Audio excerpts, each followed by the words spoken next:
Hello and welcome to the Institute of Advanced Studies. I'm Jash, Director of the IIS, and today we are hosting Dr. Amrita Jash with us, who will be talking to us about all exciting things, kind of China and current affairs and where it's going to get us. Quite a big topic, really, but as always in the IIS, we host conversations that really matter, conversations that are really important, and normally quite a good discussion afterwards. So please, for those of you in the room, those of you online, I encourage you to ask questions, and we will have time in the end to ask questions.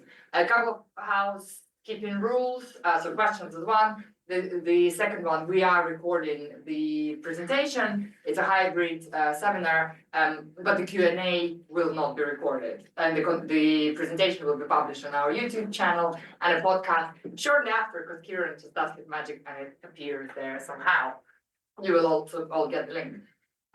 Well, without any further ado, I would like to ask Ali to introduce our IIS fellow today. Thank you. Hello, thank you, Ksenia. Welcome, Amrita, first of all. Dr. Amrita Jash is an assistant professor at the Department of Geopolitics and International Relations at the Manipal Academy of Higher Education, MAHE, short version, in Manipal, India. She holds a PhD in Chinese Studies from JNU. And before joining Manipal, she was a research fellow at the Center for Land Warfare Studies, New Delhi. Dr. Jash was a Pavata Fellow at the University of Cambridge, and she has been a visiting fellow at the Department of Politics and International Studies at the University of Cambridge, a UGC Graduate Fellow, a researcher under the Harvard Yanqing Nanqing Program, a researcher under China's Minister of Commerce, and US-India-China Initiative Fellow at SAIS, Johns Hopkins University in 2013. She has authored Chinese-Japan Policy, Learning from the Past, published in 2023, and The Concept of Active Defense in Chinese Military Strategy, Pentagon Press 2021. Her research interests are China's foreign policy, Chinese military, security, and strategic issues related to India-China and China-Japan relations and the Indo-Pacific. Welcome, Amrita. We look forward to your talk.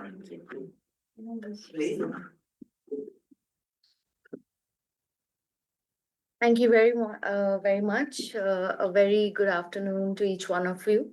At the very outset, I'm going to extend my heartfelt gratitude to Institute of Advanced Studies for hosting me, and to Professor Ali for being my academic coordinator for this opportunity at IIS at Loughborough University. Now, without further ado, I'd like to begin my talk. This is an academic venture that I undertook, taking a slightly plunging into something little more interesting, because I largely looked into China's military modernization and Asia per se, but this area, which is still an very rarely studied, not much has been studied, but this deems a lot of attention in today's time. And as you are all aware of the current context, that since the Israel-Hamas conflict, the war, the way the tensions are unfolding in Middle East, and we are seeing the influence, that is the established American influence and the rising Chinese influence in the region. And that's where the broad contextualization lies for me. Now, while as I was doing my study, I would like to reflect upon or bring to your notice why is it important to study Middle East, especially in the current times. And I tried to figure out some interactions that China was having, specifically from 2022 onwards, that we see a sudden uptick in China's engagement. And that's where I chronologically put it, like you're all aware of Chinese President Xi Jinping. This was his visit to Saudi Arabia in December 2022. And that led to the establishment of the China Gulf Cooperation Council Summit. So China's interest was very much established, and this was one framework that took precedence. Immediately after that, what followed was February 2023. That's when then Iranian President Ibrahim Raisi he visits Beijing, and it was his first state visit by any Iranian president in last 20 years to China. And the outcome, as we very well each one is aware of, on 10th of March, we see the unprecedented rapprochement happens. That is China brokering a peace deal between two strategic rivals, that is Saudi Arabia and Iran, which is unthinkable. Once it was, brokered, there was a lot of anticipations that this peace is only temporary, but today we are seeing that peace has lasted. Rather, the Abraham Accords, which was presided by US, that has been nullified given the Israel-Hamas conflict. So we see the rise of China and Chinese way of making peace, so Chinese interest in brokering peace in this region. So this marked a major shift in China's role, specifically in engaging into a more proactive diplomatic role in Middle East with in relation to settlement or stability and making peace. This was something new as well as for China. And immediately after that, on 8th November, when we see the Hamas attack on Israel, China's position since then is very interesting. China has said that, as I quote, the fundamental way out of the conflict lies in implementing the two-state solution and establishing an independent state of Palestine. This is completely taking a departure or an antithesis to the Western position on the issue. So, unlike the West, we see China taking a departure in its standing. Rather, it has not outrightly condemned Hamas, which the West did, or many other states did, but instead it stated that condemn acts that harm civilians. So, till date, China has not condemned the Hamas attack or taken name. And immediately after that, this is a very special setup that China has done. China has special envoy format. It does it with Africa, and it has established this with Middle East. No other countries have this kind of setup, and with Middle East, 2004, that it came up with this format. And after 8th October, we are seeing a series of visits by the special envoy, that is Chai Chun, where he visits Qatar, Egypt, UAE, Saudi Arabia, and Jordan, the key states which are surrounding where the turmoil is happening between in Israel. So, and this was a major interest that China pitched to the world in terms of its assertion of playing a constructive role, or rather an important role in the resolution of the Gaza conflict. After that, on 30th November, China again setting a new precedent, release a first position paper. No other countries has done. It has done that with Russia-Ukraine conflict as well, the only country to come up with a position paper. And in that, it titled it as Resolving the Palestinian-Israel Conflict, calling for, as I quote, an immediate ceasefire and ending the fighting, ensuring that the humanitarian corridors are safe and unimpeded, and preventing the expansion of the conflict. This was the position that China took. Now, the Israel-Hamas conflict has a spillover effect into the Red Sea crisis, where we are seeing that the cargoes were attacked by the Houthis, the Yemeni rebel group. And China again took a very interesting stand, even in this. So when we are seeing the attack from December 2023, China's first in 14th January after that in 2024, it issued a joint statement with the Arab League. And again, it did not condemn the Houthis, just like Hamas, it didn't name the Houthis, didn't condemn it. Rather, both the parties, they expressed their concerns and again underscored the paramount importance of upholding rather Yemeni sovereignty and territorial integrity. Again, a very different position. So what was found that China has major stakes in the region in Red Sea, given its seaborne trade. However, China acted as a bystander. And the clue lies the Houthis, there was some kind of a tacit agreement that, no ships or embargo of the Chinese embargo will be attacked by the Houthis.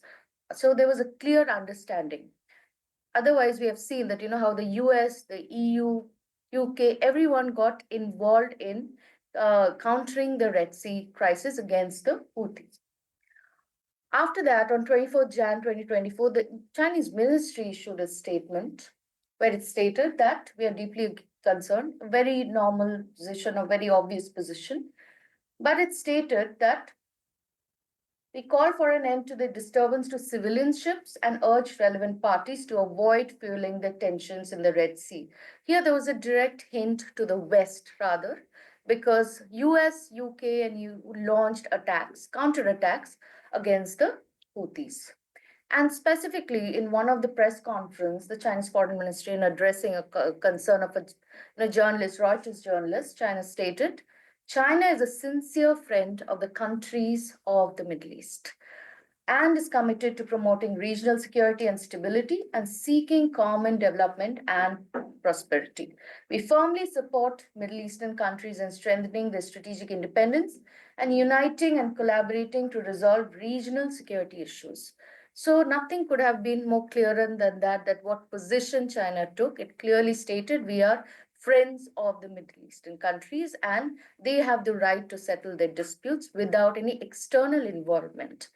And in March 2024, again, China called for support of Palestine's full membership into the United Nations. 23rd July, China held this very important, it held reconciliation talks of Palestinian factions. And the Beijing Declaration came into being, which was called Ending Division and Strengthening Palestinian National Unity. Again, you can't have this kind of involvement or, this close contacts where, China is encroaching into, especially getting all the factions which are, divided amongst themselves under one roof and coming up with a Beijing Declaration. Something unthinkable, but Beijing could do it. And the consensus they reached three consensus, that is affirmation of the PLO as a sole legitimate representative of an all Palestinian people. Secondly, agreement on establishing an interim government of national reconciliation, focusing on post conflict reconstruction of Gaza. So, already they were thinking what to do after the Gaza conflict, but as we see, it is an ongoing one. And thirdly, call for establishing an independent state of Palestine in accordance with relevant UN resolutions. Now, given this consensus, automatically you feel when you pitch it against the West, China looks far more appealing to the Middle East, given concerns, it is giving autonomy, it is raising the rights of the people, it is harping on, it's a people's cause. So it's a total 180-degree, different stance that China is projecting to the world or to the Middle Eastern countries against the Western, standard position that has been there. And just to add on to it, as you're aware of the BRICS, again, a regional grouping of the emerging economies. And in 2023, August 2023, China extended an invitation amongst other countries like Argentina, Ethiopia. It extended invitation to four Middle Eastern countries, that is Egypt, Iran, Saudi Arabia, and UAE, to become members of the BRICS. And in January already, Egypt, Iran, and UAE has become the member states that is under BRICS Plus. Saudi Arabia is yet to join in, but I think so that will soon unfold. So what does it suggest when we see this chronology? These are like rapid events in very less time, crucial times, and we are seeing China's engagements and the way China has been received by the states is very important. So I would like to argue or that China's inroads into the Middle East is not by default, but by design. We might see that, the situations is maybe the timing is just perfect, and China is good at taking, capitalizing on the crisis, making the crisis into an opportunity. Now, I draw it from the argument of a famous American expert, the Stephen Walt, who came out in his articles, that is in Foreign Policy in 2023, Saudi Iranian detente is a wake-up call for America. And his emphasis point was a wake-up call for America, why he says that China's efforts to present itself as a global peacemaker is something that, with this, it is replacing the role that US largely held for all these years. And now US, you ask, majority in the United Nations, that image of US is slowly getting replaced by China as a much more formidable player or, much more promised player in this region.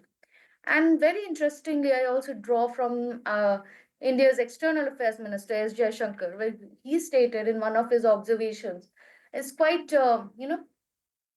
apt. He said, as I quote him, for the last 20 years, the United States has been fighting but not winning in the Middle East.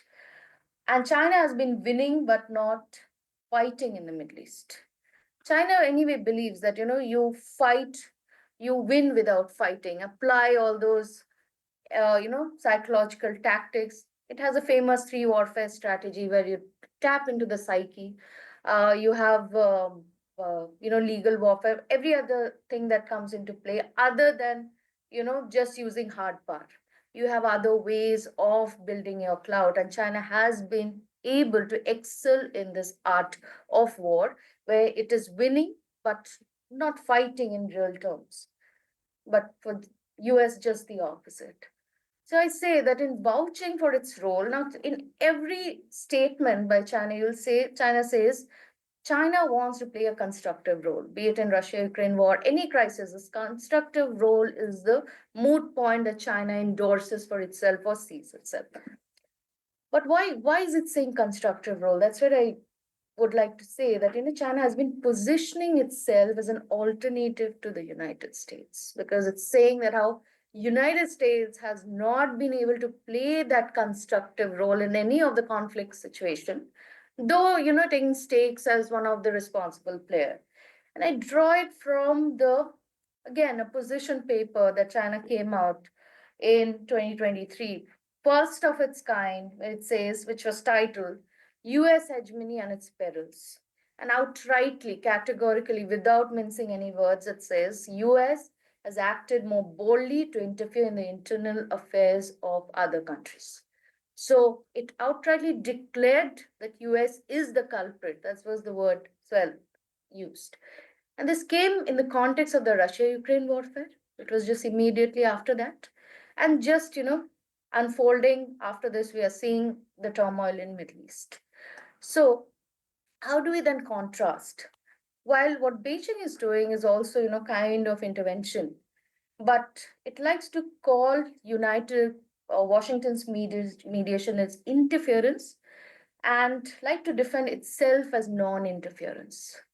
Because I'll come back to it, why I'm saying. It says we are providing good offices. This also came as their legit position. If you look into the joint declaration of the Saudi-Iranian peace deal, the word providing, that Beijing provided good offices for this, you know, rapprochement to take place. So China is very good with words, and it's very interesting if you can do how China decodes.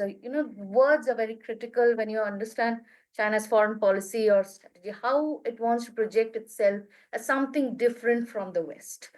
So, therefore, it's important as well as imperative to understand, or why I am uh, trying to present this study to this audience, that China's growing influence in the Middle East, in contrast to United States' long-held dominance in the region. That's where one needs to pitch the case. Now, what are the major trends that I've seen in China's engagement with the Middle East?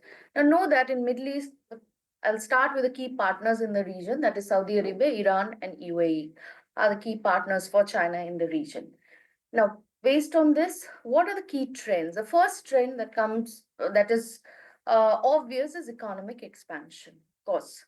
And how is China doing it? Firstly, trade with Middle Eastern countries. China today is the major trading partner with most countries in the world. So Middle East is not an exception in any which way.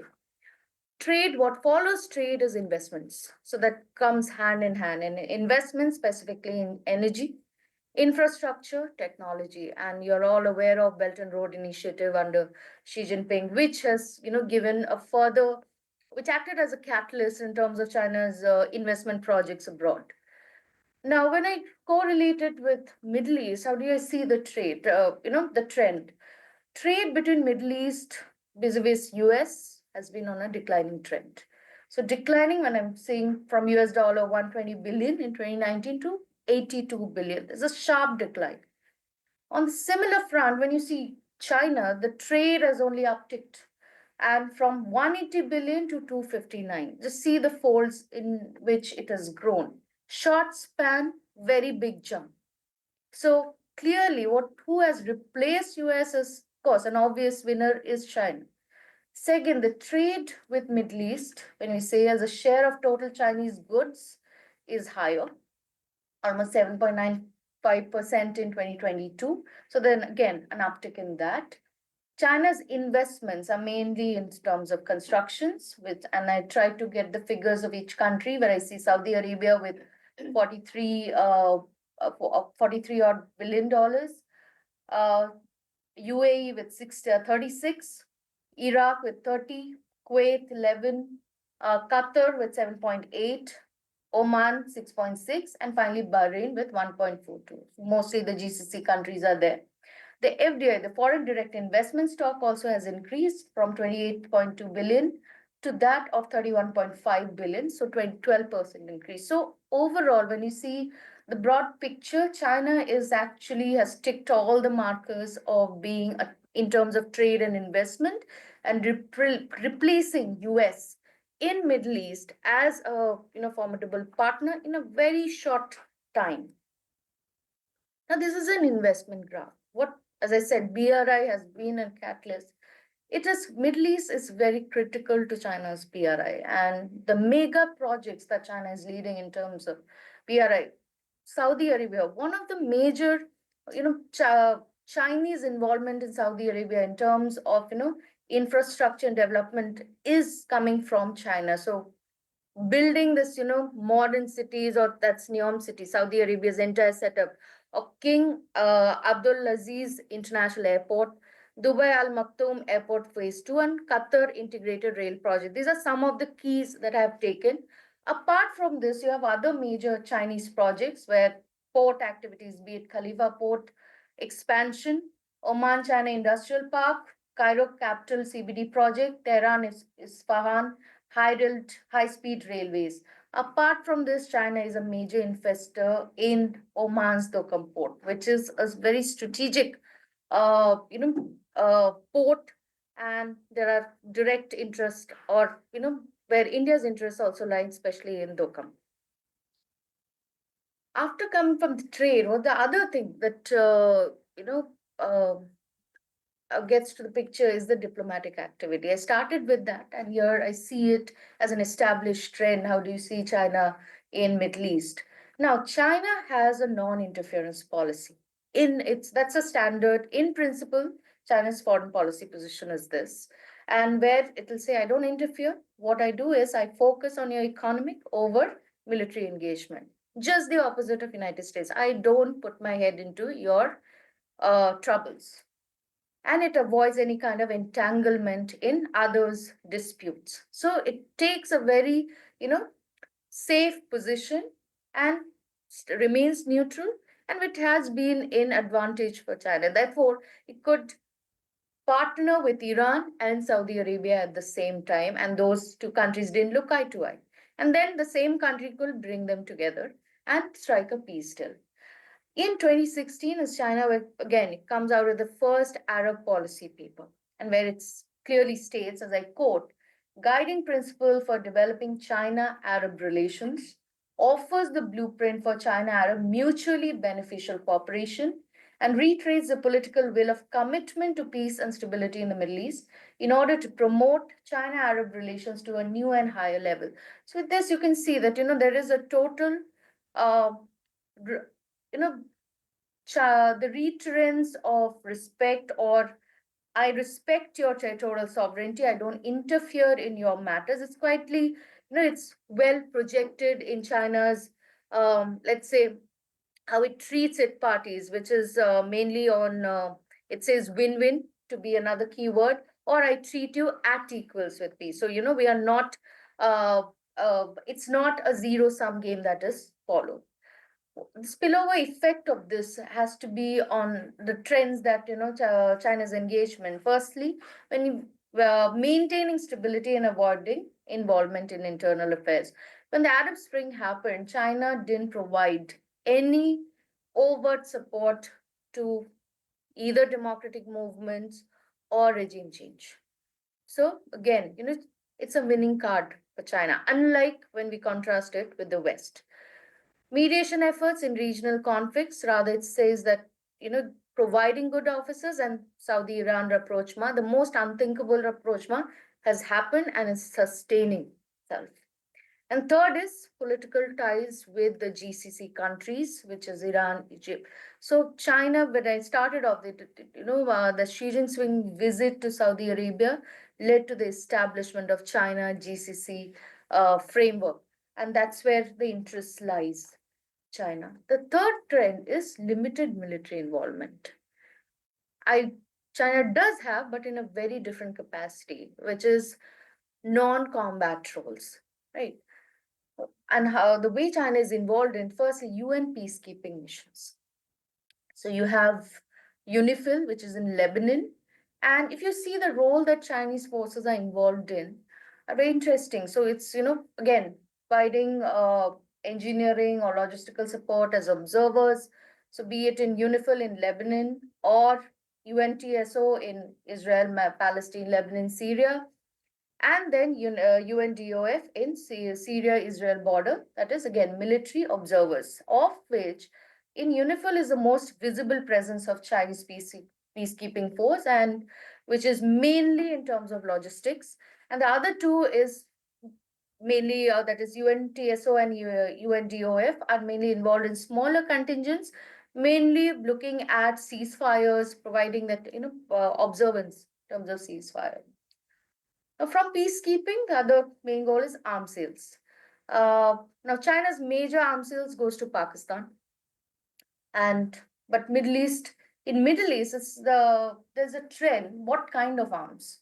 So Saudi Arabia and UAE are the key recipients, and today China is actually, the kind of technology, mainly drone technology, is what China is exporting to these two countries, and China is assisting Saudi Arabia's first drone factory. So completely China hand in building the Saudi Arabia's drone factory. Iran, Egypt, Jordan, they have taken Chinese missile systems and surveillance technologies. So technology becomes key when you talk about arms sales, and drone becomes the main, key component of it. Now, why does arms sales to these countries appeal? Why the, Chinese? Because unlike the West or the United States in particular, China does not impose political or human rights conditions on arms sales. So, it's an attractive supplier. So, and the cost also becomes quite handy. Third way is training of local security forces in Qatar and UAE. I think so. It will unfold in other countries as well. Naval presence in Djibouti and counter piracy operations in Gulf of Aden, maritime exercises, especially with Iran, Saudi Arabia, and UAE, and land base with Jordan and Egypt. So, all of it, when you say China doesn't appear to be a military threat to the Middle East, right? Which is again a strong counter to the US presence in the Middle East or the West presence in the Middle East. And this is more interesting. Of all the obvious trends, I was doing a study, and this is where I found what is a new trend, this Chinese migration in the Middle East. Often we'll see that where does the overseas Chinese population diaspora, largely we'll say Southeast Asia, which is an obvious answer, North America and Europe. But what I found is China has a significant migrant population on an increasing trend in the Middle East, which needs an attention. And to come up with, of all the Middle Eastern countries, it's the UAE that hosts the largest Chinese expatriate population with more than 3 lakhs Chinese nationals. And this figure is on the increasing trend. And it is also one of the largest single country communities in the UAE. We might think, Indians would like to think we are there, but the study found that is the Chinese who are the single country dominant. And this is followed by, it just doesn't stop at UAE, of course, Saudi Arabia, Bahrain, and other countries like Iran, Turkey, Jordan, Lebanon, which follows after that. But UAE is the prime. What are the outcomes? How do you see, how does migration involve or affect your geopolitics? Interestingly, we are seeing that there's a wider acceptance of Mandarin language. Well, English is very obvious. How do you see my influence? So that's where I studied. Mandarin is now, a potent language or a foreign language which is most acceptable in these countries, which in major leading educational systems. Country like Saudi Arabia is the first country in the Middle East to make learning Mandarin mandatory in both public and private secondary schools. And UAE has included Mandarin as an elective from kindergarten to secondary curriculum. So you're already infusing, the Chinese, how China is getting entrenched into your cultural fabric or socio-cultural fabric. Then Chinese School Dubai, 2020, it came into being the very first Chinese full-time public school, catering to, of course, its expatriates, but also having a presence matters. We don't have, apart from some American schools, you're seeing a Chinese. This is a big, departure or a contrast from the Western influence. Then 2014, this is another interesting takeaway. China launched the first Dragon Mart retail complex, world's biggest Chinese trading hub anywhere outside mainland China. So Chinese companies that are getting hosted. And 2014, it already, just immediately after uh, uh, Xi Jinping launched its BRI in 2013, and he takes the part as president in 2013, as a party general secretary in 2012. In 2022, a total, the other,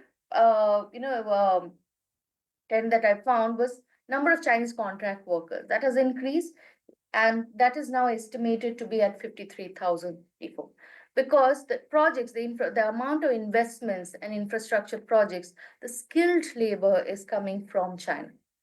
So uh, this is the same thing that we found in Sri Lanka. I visited Sri Lanka port city that is coming up. It's mainly Chinese workers who are, building the Chinese port. It's not the local citizens.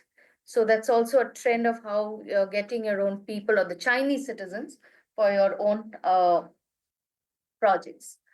Now, based on these drivers, based on these trends, I try to match what are the drivers that is influencing China's investments or engagement, sorry, in the Middle East. At the foremost, of course, is energy security, because China is a net importer of oil and natural gas. So it's heavily reliant or dependent on this region for oil and gas imports. So Saudi Arabia, Iraq, and Iran, and as a rising power, which is and also an aspirational power, development is the first goal, and for that, energy security becomes at the foremost agenda. So in 2017, we see that the trend says that China surpassed the United States to become the world's largest crude oil importer. And after that, in 2023, the amount specifically which comes from Iraq was at the higher trend. That is 99% of the dollar value of China's imports from Iraq, and at the lower end, especially with LNG, accounted for 69% of dollar value for China's imports from UAE. So both the Middle Eastern countries are figuring in China's matrix. In 2023, again, China imported a record high of 11.3 million barrels per day of crude oil. That is 10% more than 2022, with Russia, Saudi Arabia, and Iraq as the key source of crude oil import. So after Russia, it's only Middle Eastern countries, and even to that Saudi Arabia replaced Russia in oil imports. In August 2022, Aramco, that is Saudi Arabia's biggest or national oil company, it signed a MOU with its Chinese counterpart, that is Sinopec, and other joint ventures which China is engaged in with Saudi Arabia are with Fujian Refining and Petrochemical Company with Sinopec, and Sinopec Senmei Petroleum Company in China with Yanbu Aramco Sinopec Refining Company. So these are major investments and major joint ventures that China is having with major oil companies in Middle East and specifically Saudi Arabia. So apart from energy security, what adds to China's ambitions in Middle East is its Belt and Road Initiative because investments are a big part of it, and this is a magnanimous, project that China, a country like China, has dared to give to the world, which no one could think of connecting Asia to Europe to Africa, and when it was initiated, again anticipations were raised that this is not going to get fructified. But over time, we're seeing that the Belt and Road Initiative has taken incremental steps and has gotten shaped itself and has enhanced in China's footholds in the region, specifically in Middle East and Africa. When you say so, Belt and Road Initiative in this Middle East is a key link to China's global trade, and Saudi Arabia is a core partner in China's BRI in Middle East. Then comes geopolitical ambitions. For everything said and done, why is China doing so? Obvious answer is counterbalancing United States influence in the region. Because whom is China competing against is the United States. China wants to replace the United States as the core influencer or that US led world order that or international order, because China wants to have a multipolar world order where China is having major stakes in that world order that China is wanting or aspiring to have. And in that process, it is building alliances with emerging powers to support its multipolarity. So, expansion of BRICS is one of them. So, its interests, intentions in Middle East is very much part of its multipolar world vision that China is envisaging. So, be it Africa, be it Middle East, these countries, these regions are pivotal for shaping that multipolar viewpoint, which is again a strong counter to the US-led liberal international order that China wants to replace. And lastly, market access. Of course, where do you expanding its trade partnerships, strategic partnerships, and reach in order to access its regional consumer markets. And all the more, after COVID, this has become very important given its slackening economy. Having that large market is very important for China, and China is trying to, uh, build its strength in those areas. So, what implications does it hold to this? The obvious ones is shift in the power dynamics, because what was so long a U.S. Influenced region, today we are seeing an Asian power which is emerging, or in some way has emerged in some forms in some quarters as a key player in a traditional Western dominated region. So we don't see any other, powers, be it European. I'm talking about when it's saying we had American influence getting replaced by an Asian or rather Chinese influence in the region. So, yep. So it's a big shift. When we say that power politics is shifting from the west to the east, this is also one of the avenues that one needs to look into. Then economic realignments, that is strengthening ties between China and Middle East. China has been able to sell its China model to these countries because what China tries to propose that it is not its way of trade is not about the Washington consensus, but rather Beijing consensus, where you have a win-win situation. China today talks about shared community, so that's become like selling point China that when we build with China, it's always going to be win-win. That is like the policy or the way China sells it. And lastly, impact on US influence. So the question remains that has China been able to replace US in the Middle East? While it yet not completely, but it has already made inroads to uh, the region, and China is not shying away from it. Today's China is confident. It doesn't shy away. It's not saying that I have to wait for 30 years, bide my time and hide my abilities. Rather, it's confident to pitch that I have I have the what is needed to have an influence in the region, and which is a direct challenge to US dominance in the region's both energy and security landscape. So when we see China's growing clout, it's obviously it poses a direct and a significant challenge to America's long held position in this region, be it political or diplomatic influence. Uh, because when China, just to add, China has introduced various initiatives, of which one is Global Security Initiative, where it is saying that Chinese offering Chinese solutions to regional problems in the world. We don't know what that means, but in that process, it is coming out where the Saudi-Iran deal was one of the exemplars of where China is saying that this is a Chinese solution to the existing problems which US has not been able to solve. And finally, China is expanding foothold in Middle East, which will only increasingly challenge US supremacy and has the ability to play a bigger role, which is already intending and in somewhat playing a bigger role in maintaining the stability and political dynamics of the region, as testified by the Saudi-Iran deal. Thank you so much for your patient listening. So I would now.